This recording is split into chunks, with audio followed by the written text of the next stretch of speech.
जय।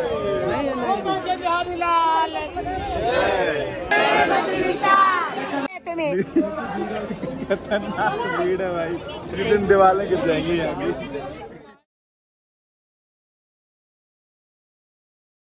रूम से बाहर का नजारा देखो, क्या व्यू आ रहा है, मस्त। सामने नदी बह रही है, पता नहीं गाय की खेती हो रखी है, कुछ तो लगा रखा है।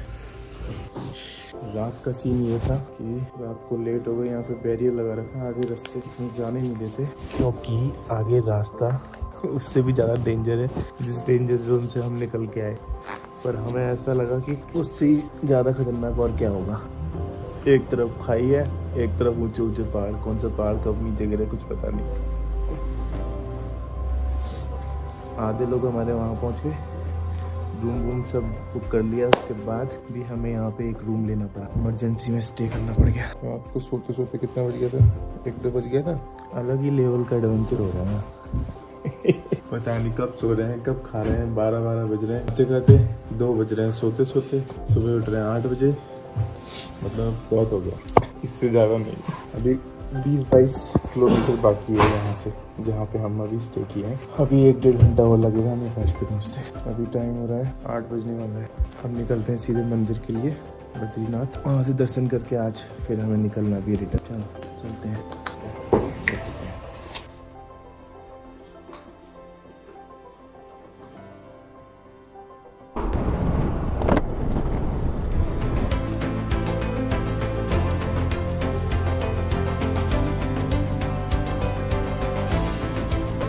ओह शानदार, वाह क्या जगह है ये भाई, इतना स्पेस, मंदिर क्या जगह है यार।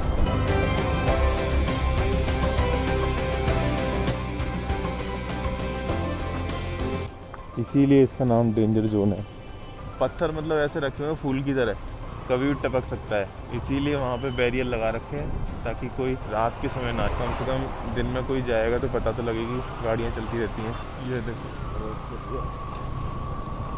इतने बड़े बड़े पत्थर हैं, इतने ऊंचे ऊंचे पहाड़ था, मैं आज खुद भी पहली बार देख रहा हूँ। मुझे तो ऐसा फील आ रहा मैं स्विट्जरलैंड में आ गया, क्या विशाल विशाल है भाई।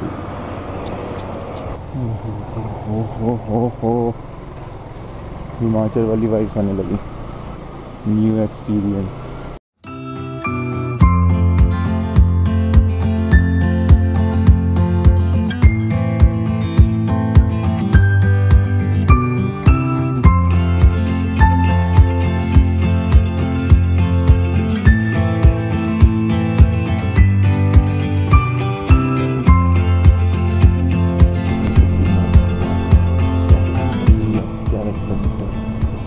इसी तरह से भी जाता है।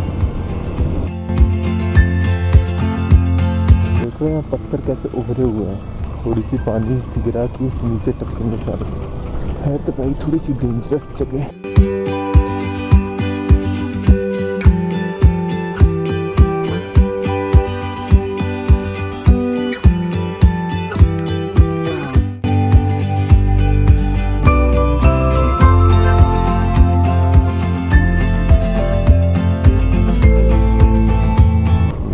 थोड़ा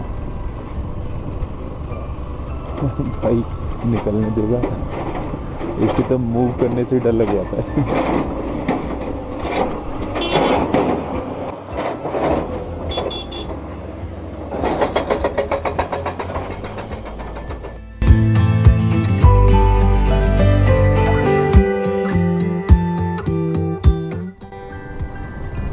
की हालत खराब हो गई है।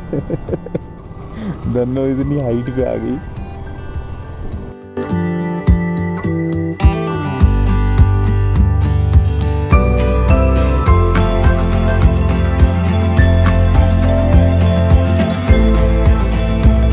बगल से अलकनंदा जी बह रही हैं, कैसे काटा होगा यार, कितना टाइम लगा होगा इसको काटने में।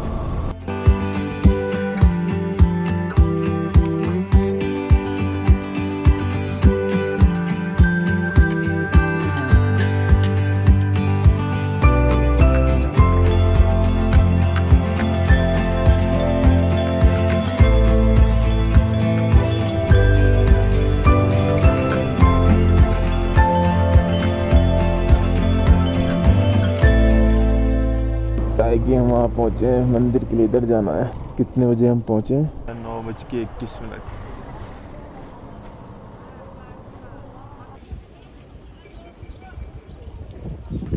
बहुत टाइम लग गया भाई पहुँचने में।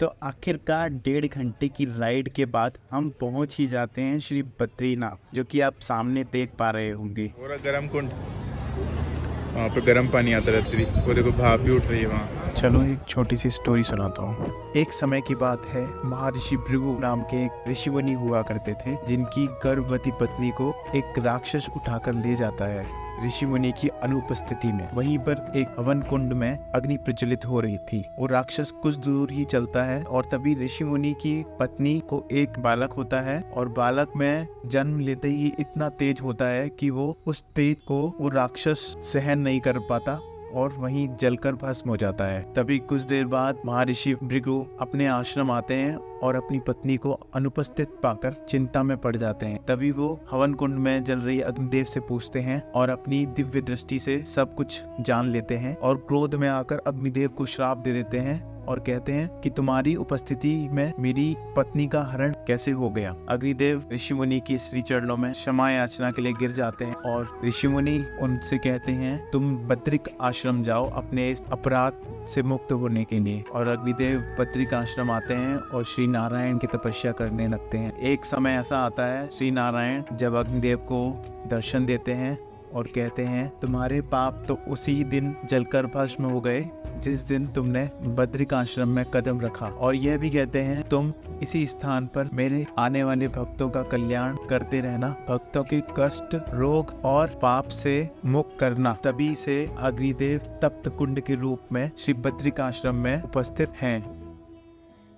अब हम जाते हैं अपनी टीम को ढूंढने के लिए, यानी कि हमारे बाकी के मेंबर्स जो पहले से ही लाइन में लगे हुए हैं। बस हमें इतना करना है कि हमें उन्हें लाइन में ही ढूंढना है। भीड़ दिखाता हूँ तुमको, क्या जबरदस्त भीड़ है भाई। वो भाई कहाँ से स्टार्ट होगी?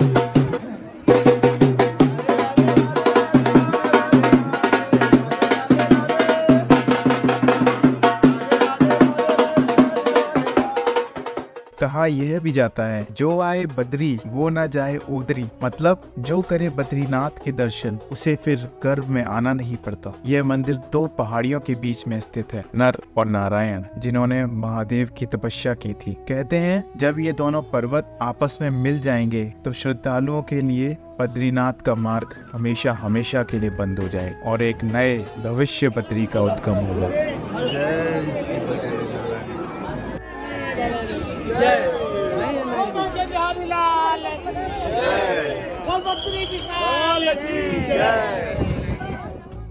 पुराणों में जैसा कहा गया है, पुराकृति युवाश पदो सर्वभूते हिताय चा, मूर्ति मान्य गवा शास्त्र वियोग समास्त्रता, त्रेता युगे ही ऋषि गणे योग अभ्यासी, तत्परः द्वापरे समुद्र प्राप्ते ज्ञान निष्ठे ही दुर्लभम। कहा गया है सतयुग में ही यहाँ भगवान विष्णु के साक्षात दर्शन होते थे। फिर त्रेता युग में बस वही ऋषि मुनि अपनी तप योग से भगवान बद्री विशाल के दर्शन कर सकते थे, और द्वापर में तो भगवान ने साक्षात मनुष्य रूप में अवतार लिया था। द्वापर युग में ऋषिगण चिंता में पड़ गए कि भगवान आपके दर्शन कैसे दुर्लभ होंगे। तो भगवान कहते हैं द्वापर और कलयुग में मेरे दर्शन शालिग्राम के रूप में आप सभी भक्तों को प्राप्त होंगे, और आज भी भगवान की शालिग्राम से बनी मूर्ति की पूजा आराधना की जाती है।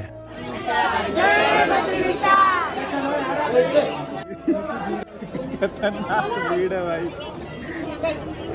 किसी दिन दीवारें गिर जाएंगी यहाँ की।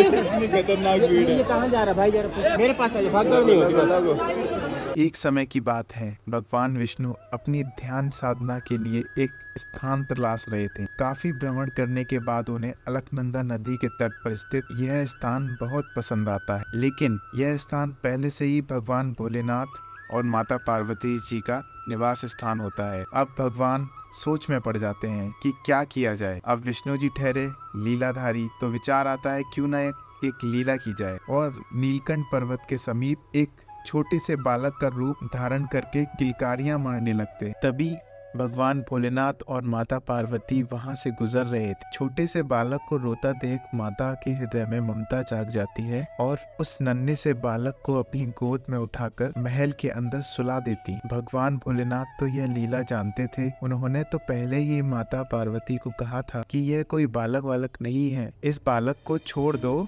अपने हाल में, पर माता नहीं मानती है और बालक को महल के अंदर सुला देती हैं। अब भगवान भोलेनाथ और माता पार्वती स्नान करने के लिए चले जाते हैं और जब आकर देखते हैं तो महल के दरवाजे अंदर से बंद होते हैं और अंदर से आवाज आती है, भगवान यह स्थान मुझे बहुत प्रिय हो गया है, मुझे यहाँ पर लोक कल्याण हेतु तपस्या करनी, तो आप यह स्थान छोड़कर परिवार सहित केदारनाथ में विराजें। और इतना कहकर विष्णु जी कड़ी तपस्या में लीन हो जाते हैं। अब माता लक्ष्मी ने जब देखा भगवान विष्णु तो क्षीर सागर में है ही नहीं, तो माता लक्ष्मी चिंता में पड़ जाती हैं और भगवान को तलाशने लगती हैं और देखती हैं कि भगवान विष्णु तो यहाँ पर कड़ी तपस्या में लीन है और उनके ऊपर बर्फ जमी हुई है। तो माता यह देखकर बहुत दुखी होती हैं और उसी समय एक बद्री यानी बेर के पेड़ का रूप धारण कर लेती हैं और विष्णु जी की तपस्या में उन्हें धूप बर्फ आदि से बचाने की में जुट जाती हैं। कई वर्ष बाद जब भगवान विष्णु जी की तपस्या पूरी होती है तो विष्णु जी देखते हैं कि लक्ष्मी जी बद्री वृक्ष के रूप में हैं और बर्फ से ढकी हुई। तभी विष्णु जी माता लक्ष्मी जी को वरदान देते हुए कहते हैं, देवी आपने भी मेरे बराबर ही तप किया है, तो आज से आपको इस स्थान पर मेरे साथ ही पूजा जाएगा। और तभी से इस स्थान का नाम बद्रीनाथ पड़ जाता है। बद्री यानी लक्ष्मी जी, बद्री के नाथ यानी विष्णु जी, तभी से इस स्थान को बद्रीनाथ से जाना जाने लगा। बोले बद्रीनाथ धाम की जय। जय जय श्री राधे।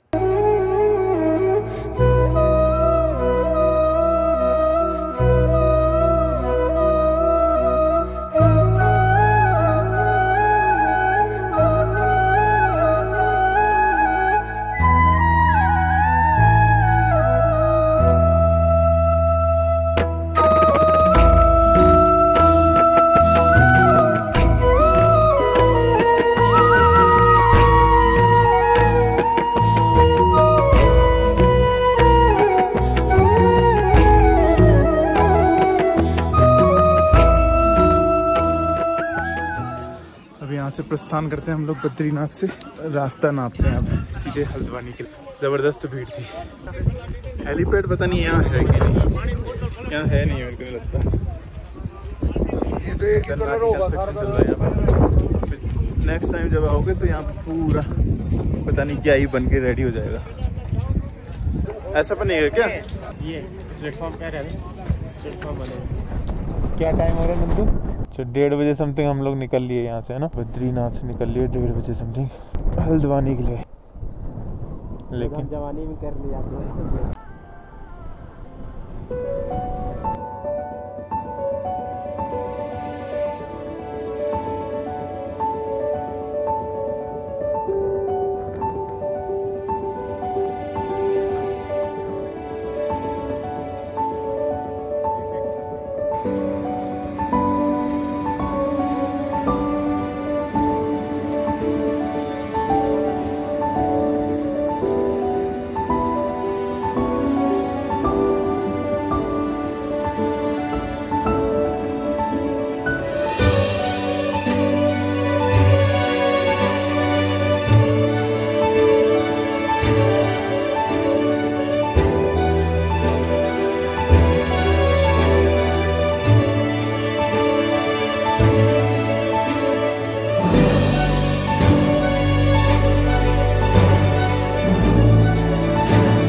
बस यहीं पर केदारनाथ और बद्रीनाथ की सीरीज़ का एंड होता है। आशा करता हूँ आप सभी को ये एपिसोड्स पसंद आए होंगे। आप मिलेंगे ऐसे ही किसी खूबसूरत सफ़र पर। तब तक के लिए आप एंजॉय करिए, मस्त रहिए, चिल मारिए। हर हर महादेव।